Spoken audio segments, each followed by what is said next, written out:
Yes, hello, and welcome to the Business of Property podcast. I'm Stuart. And I'm Simon. And we've been finding, buying and growing income from property for over 20 years, and we talk every week about the reality of running our property businesses. As always, we'd really appreciate it if you do leave us a little rating on your podcast player. Just scroll down as you're listening now and hit that button. It takes less than a second, so we would very much be grateful if you could do that. If you've gotten any value from this show whatsoever, since you've been listening, you could also leave a review, and we always read those out on the show, so please do that. This week's episode, we are following up from something Simon and I touched on a few episodes back, where we had a difference of opinion around, or a difference of view actually, in terms of building property businesses. And my view is that businesses need to be profitable. And I think that in general terms is an accepted fact that that businesses, if they are not making money, they are not actually businesses, or they won't be for very long, at the very least. Although, of course, there are some nuances in property, and we talked about this on the podcast episode where, of course, as property and business owners, we sometimes don't mind the losses because it means we can offset tax, but we still get to take some amounts home. So this episode is really Simon putting forward an example that he's drawn up to try and persuade me that building a property business that loses money could be a good thing to do. And today we are going to be looking at a spreadsheet. We do love a spreadsheet, and we love a spreadsheet, and we certainly love a spreadsheet about property. And if you want to have a look at that, we will share that with you. You can just click in the show notes if you want to follow along. Okay, Simon, why don't you take us through what you've put together? Well, first of all, I just mentioned about businesses not making profits or making losses, and of course, that's how most technology businesses start. Venture capital is there to run businesses for years and years and years, making a loss. Although, admittedly, they do then sometimes disappear. Well, anyway.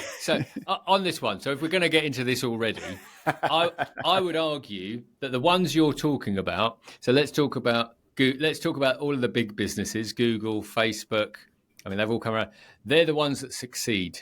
For every one that succeeds, there are thousands in a graveyard for that very reason. But please carry on. Yes. Let's not start thinking about the graveyards just yet. So the property business, which generally speaking you can't get venture capital for, but you can sometimes use external funding for. So is that the same? I don't know. But anyway, so the property business that we are talking about today is completely fictional.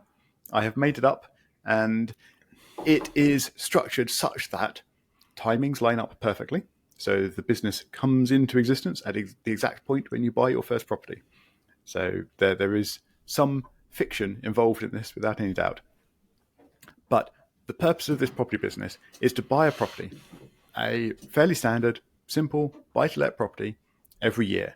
And it's going to buy one at the beginning of its first year, and then it's going to buy another one at the beginning of its second year, and so on and so forth. And we're going to sort of follow it through over a few years. And this is going to be, I've picked some numbers because we need some numbers. So it's going to be a £150,000 property. So relatively cheap property. And it's going to be a property that we buy that needs a little bit of work to it. Now, this is fairly important to sort of get right. And I must say at this point, this podcast is very definitely not financial advice. It is especially not tax advice. Make sure that you talk to a professional before relying on anything that we talk about or mention in this episode. In fact, this podcast as a whole, but especially relevant for today. Yeah, so, and Simon and I have never been professional, so yeah, we could never be included in that bucket. No comment. Right, moving on. The property you buy needs a little bit of work, and it's important to get this level right. So when you buy a property, you have to put in a deposit, you have to pay stamp duty, you have to pay solicitor fees, etc. And they are all counted as capital expenses. You cannot claim those expenses against your sort of everyday revenue of running a business. However, you might also need to do some repairs or some improvements to the property. And this is sort of the important distinction. So if you are specifically improving the property, so just to pick a random example, if you buy a house where the ensuite is completely dysfunctional and doesn't really work and needs ripping out and replacing, that's clearly an improvement, because the point at which you bought the property, it did not have a working ensuite, and you are going to fix it so that it does have a working ensuite. Significant improvement. And that improvement has to be considered a capital expense. However, if your property is perfectly functional and you could rent it out, but you choose to sort of update it a little bit, well, maybe update is the wrong word, but to maintain it, that's the word. Just apply maintenance. So you apply some paint, you perhaps replace a carpet or two that's damaged or worn out, basically, not damaged, worn out. And maybe you've got a white good or two in there that again just needs replacement on a like-for-like basis.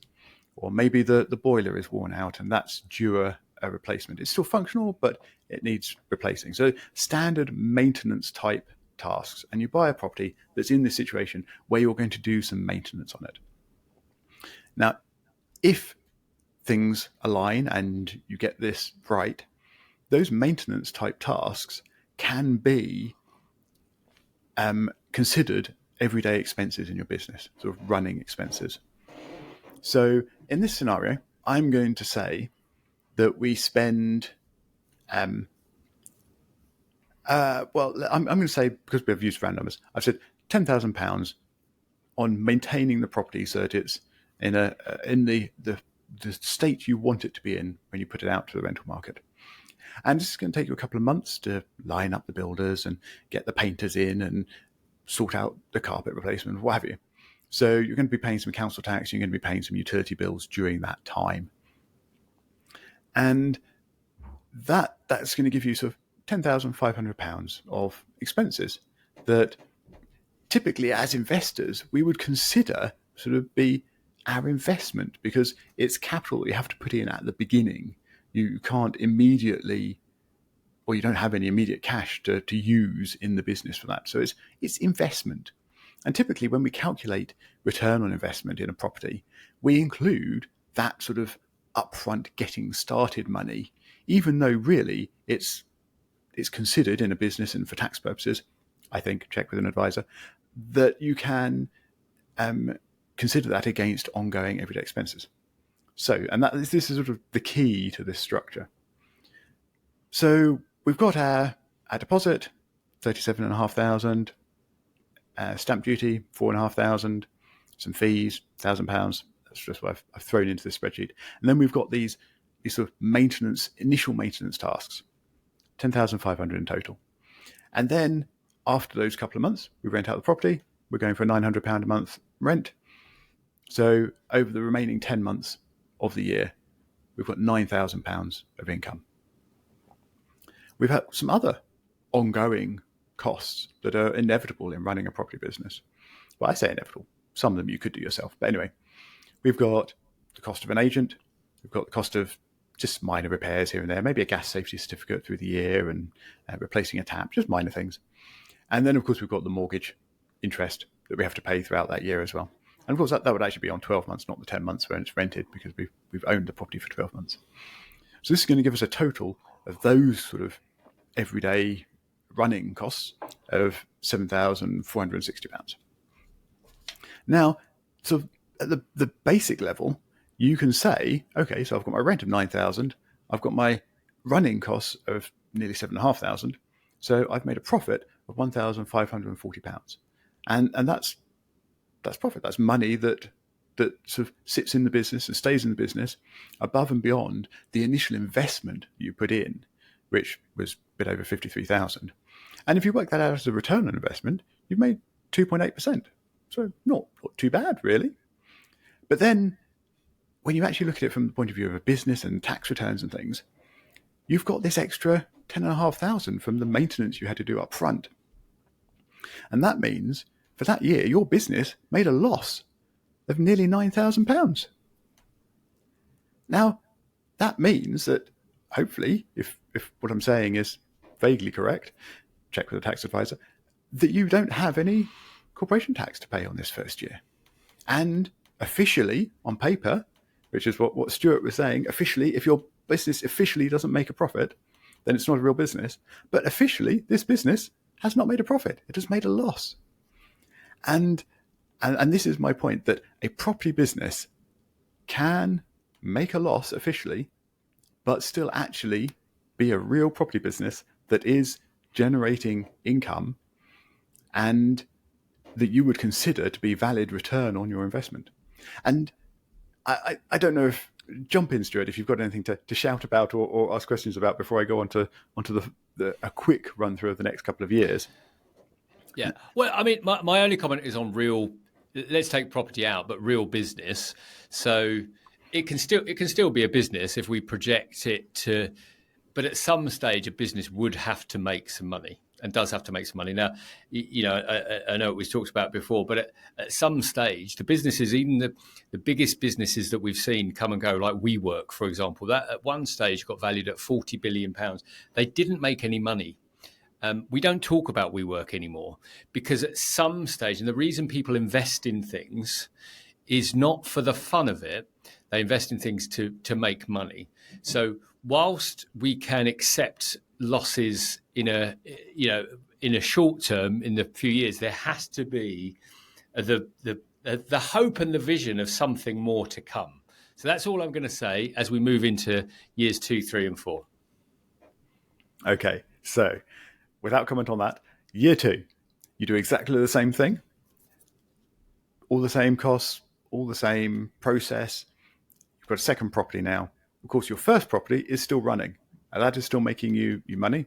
We're assuming there's no significant voids or anything else, so that's just running on. And that now means you've put in a total of £107,000 of investment in order to be able to buy the first property and buy the second property. But because the first property was running on, you've made a bit more money on that one, and then you've made a small bit on the second property that you brought online as well. So in total, you've now made £15,000 in this year.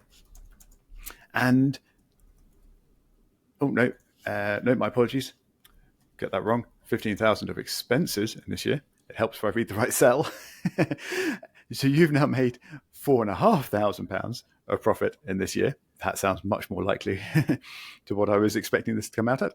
And that means that you've made an ROI, a return on the investment that you've put in, that you've expected, of 4.3, in fact, 4.4%. So that's now a pretty good return on investment. I mean, it's not amazing, but it's pretty good.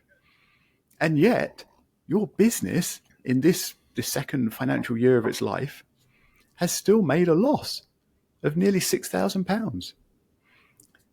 And jumping on to year 3, of course, the process repeats, continues a bit.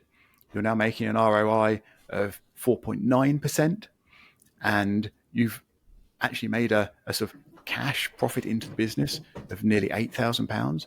But your official accounting and tax, and yes, some people will correct me that they're actually different, but anyway, I'm assuming similar for this example, that is still a loss of £2,700 in your business. And it's not until doing this a fourth time in a fourth year that the money from that's accumulated from the past properties staying in the business and still doing better versus this extra investment you're putting in and the extra spending that you're having, that now finally you've put in £214,000 of investment. You've got nearly £11,000 of sort of cash profit coming back into the business in this year. So you've got a 5.1% return on investment in this year. And now, finally, you have actually made an official profit of about £400. Now, in actual fact, you've got losses from past years that, in accounting purposes, will be carried forwards. So you still wouldn't have to actually pay tax potentially, because you've got losses carried forwards to write off against your profit of that year. So this is where sort of accounting profit and tax profit and whatever else gets very complicated and way past my expertise. So now, yes, you're right, Stuart. 4 years in, we have, in this particular scenario, finally made a real business that has got real money in it. But I would stipulate that if you had the capital to keep building this, and we're building a pension pot or whatever else, we've got salary, we're in a really good job, and we're putting in £54,000 every year, although the amount actually decreased substantially, but we're putting that in every year in order to build this investment. So perhaps we don't care about actually making a profit or taking money out of this at this stage in our lives. And I think you might actually choose to accelerate your purchasing. So maybe you would buy more than one property a year. You buy a property every 8 months, maybe, because you've now got some money coming back from the rentals, so that could substitute or could complement what you're putting in from your own day job or whatever. So things could accelerate. And if you did that, then you'd have more initial maintenance costs to write off. So you could quite likely keep this scenario running, making losses for longer than 4 years. So is it only a real business after year 4 in this scenario? Or is it a real business from year 1? Well, I always refer people to actual definitions.